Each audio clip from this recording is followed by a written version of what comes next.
अल्हम्दुलिल्लाह अल्हम्दुलिल्लाहि वकफ़ा वस्सलातु वस्सलामु अला सय्यिदिल अंबिया अम्मा बाद औज़ु बिल्लाहिस समीइल अलीम मिनश शैतानिर रजीम बिस्मिल्लाहिर रहमानिर रहीम अल मालु वल बनूनु ज़ीनतल हयातिद दुनिया वल्बाकियातुस्सालिहातु खैरुन इंदा रब्बिका सवाबन व खैरुन अमला।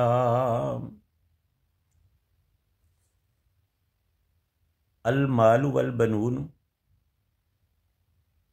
ये माल और बेटे, जीनतल हयाती दुनिया, ये दुनियावी ज़िंदगी की जीनत हैं।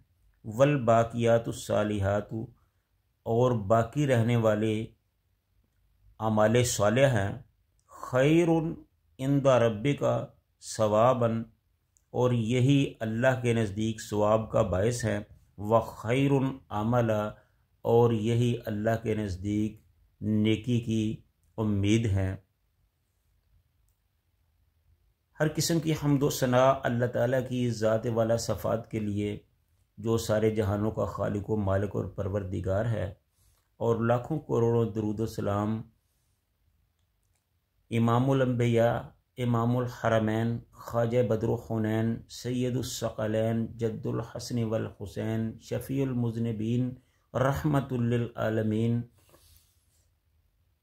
हज़रत मुहम्मद रसूलुल्लाह सल्लल्लाहु अलैहि व आलिहि वसल्लम की ज़ात पे।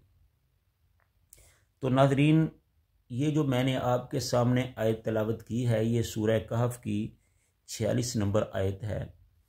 इसमें अल्लाह ताला ने दुनिया की जीनत का ज़िक्र किया है और बताया है कि इंसान को महज दुनियावी ज़ेबो ज़ीनत के पीछे नहीं पड़ना चाहिए, बल्कि उसके जो आने का मकसद है उसको उसे याद रखना चाहिए। तो अल्लाह ताला ने फरमाया कि अल माल वल बनून ज़ीनतल हयात दुनिया, कि ये जो मैंने आपको औलाद दी है, बेटे दिए हैं, बेटियां दी हैं। वल अल मालो, मैंने आपको बहुत सा माल दिया है। मैंने आपको खेती बाड़ी का सिलसिला दिया है, कारोबार दिया है, बैंक बैलेंस दिया है। मैंने आपको गाड़ियाँ दी हैं, कोठियाँ दी हैं, बंगले दिए हैं, दुनिया का मालो ज़र आपको अता किया है। वल बनूना, और बेटियाँ दिए, बेटे दिए हैं, बेटियाँ दी हैं, औलाद जैसी नेमत से नवाजा है, बीवी बच्चे दिए हैं, माल माँ बाप की जैसी नेमत बख्शी है। ये जितनी भी सारी चीज़ें हैं, ज़ीनतल हयात दुनिया, ये दुनियावी ज़ीनत है। ये दुनियावी ज़ीनत है, यानी कि आपको देखने में अच्छे लगते हैं, इंसान इनको देखकर खुश होता है, इनमें मगर रहता है, इसके लिए दौड़ धूप करता है, भाग दौड़ करता है, जिद्दोजहद करता है, इसी के लिए अपनी ज़िंदगी को खपा देता है, गवा देता है। आगे अल्लाह ने फरमाया कि वल बाकियातुस सालिहातु, के जो बाकी रहने वाली चीज़ें हैं वो नेक अमाल हैं। जो बाकी रहने वाली चीज़ें हैं वो नेक अमाल हैं। ये चीज़ें जो दुनिया की ज़ीनत हैं, ये आपके काम आने वाली नहीं हैं। इसका काम सिर्फ इतना ही है कि आप दुनिया में आए, अपने माल को अपने लिए इस्तेमाल किया, खाया पिया, और बस। इसी तरह बेटे हैं, तो बेटे भी ये सारे दुनिया पे ही रह जाने वाले हैं। और दुनिया की जितनी भी चीज़ें हैं, ये सब दुनिया की ज़ेबो ज़ीनत है जो दुनिया में ही रह जाएंगी।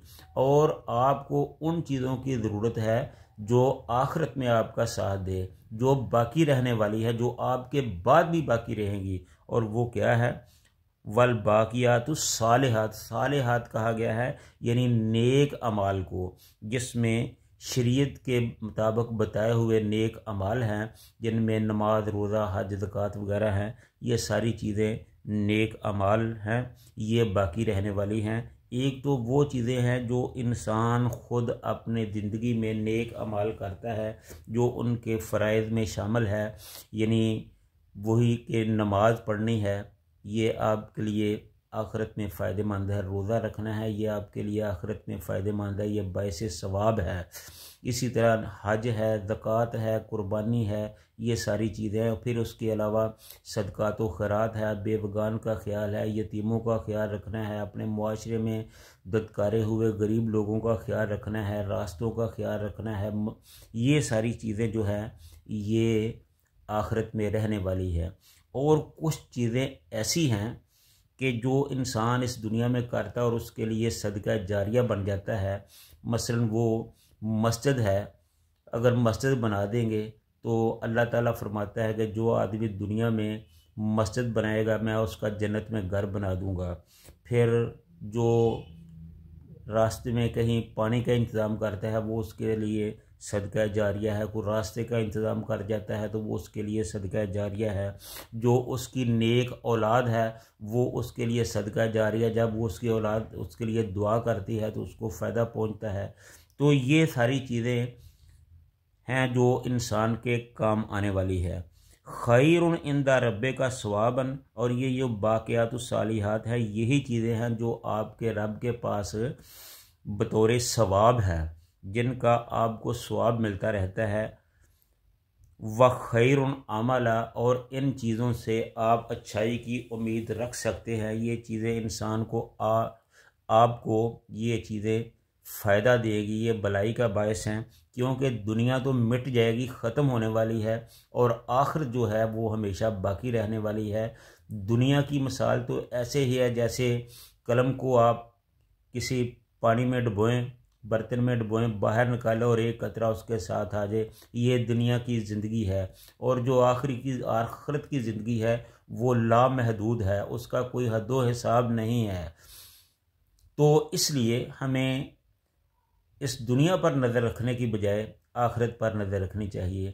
हमें चाहिए, जैसे पिछली आयत में भी यही कहा गया है और यहाँ भी अल्लाह ताला ने आखिरत के हवाले से ही बात की है कि हमें चाहिए कि हम अपनी ज़िंदगी को आखिरत पर तरजीह दें और आखिरत की भलाई के लिए हम कुछ ऐसा कर जाएं जो हमारे लिए आखिरत में काम आए।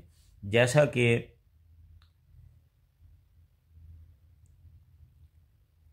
हज़रत अबू हुरैरा रज़ी अल्लाह ताला अन्हु ने फरमाया है कि जो इंसान की जो औलाद है, जो इल्म है, जो सदका जारिया है, ये उसके लिए आखिरत में काम आने वाला है। तो हमें ज़रूर ज़िंदगी के लिए तवज्जो देनी चाहिए, दुनिया पर तवज्जो देनी चाहिए। अपने ज़िंदा रहने के लिए इन चीज़ों की ज़रूरत होती है। घर की भी ज़रूरत है, गाड़ी की भी ज़रूरत है, खाने पीने की भी ज़रूरत है। इन चीज़ों को से रोका नहीं गया, बल्कि यह है कि इन चीज़ों के हसूल के साथ साथ आप अल्लाह ताला की रज़ा के लिए नेक अमाल भी करें जो आपको आखिरत में फ़ायदा दे। तो इसलिए हमें हमारा जो मतमे नज़र है वो आखिरत ही होनी चाहिए। दुनिया पर हमेशा आखिरत को तरजीह देनी चाहिए। ये दुनिया मिट जाने वाली है, आखिरत बाकी रहने वाली है।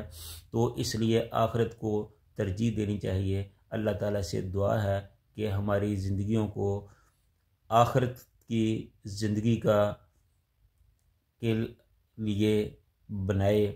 हम अपनी ज़िंदगी में आखिरत के लिए वो कर जाएं जो हमें आखिरत में हमारे काम आए। व आखिरु दावाना अनिल हम्दुलिल्लाहि रब्बिल आलमीन।